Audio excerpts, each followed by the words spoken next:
নহয় যোৰহাটত বাৰ্থডে পাতিব লৈছোঁ কিমান দিবা দাদাই 2 লাখ টকা দিব কৈছে সেইফালৰ পৰা কয় কিবা কিবি মানে বাৰ্গেনিং চলে হ'ব 1.5 লাখ দিব তাৰপিছত নাচে আৰু এটা কথা কওঁ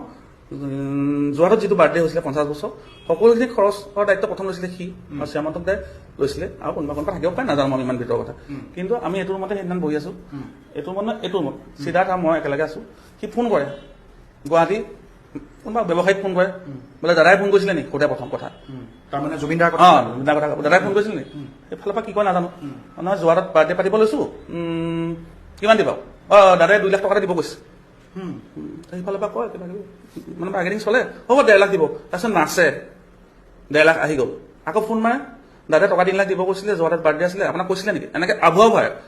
বোলে নাই কোৱা দাদাই ক'ব কৈছিলে ভাবে আৰু সেই মানুহজনো জুবিনদাক সুধিব নোৱাৰে কাৰণ ফোন নালাগে নাম ক'লে নাও ক'ব নোৱাৰে অসমত বাৰ্গেনিঙো কৰিব বেয়া পায় হয়তো তেওঁলোকেও অসমৰ মানুহ জুবিনদাক ভাল পোৱা মানুহ সেই পইচা 10 লাখ টকা 10 মিনিটত উঠাইছে মই নিজ চকুৰে 10 মিনিটত 10 লাখ টকা উঠাইছে 10 মিনিট এইটো ৰুমত মানে এইটো ৰুমত মই যিটো ৰুমত কথা পাতি আছো এইটো ৰুমত উঠাইছে 10 লাখ টকা আৰু তাৰপিছত কি কৰে সেই 10 লাখ টকা তেওঁ ইনভেষ্ট কৰিলে নে নাই অকল 60,000 টকা এটা মোক দিছে পেণ্ডেলক কাক দিছো মই ক'ম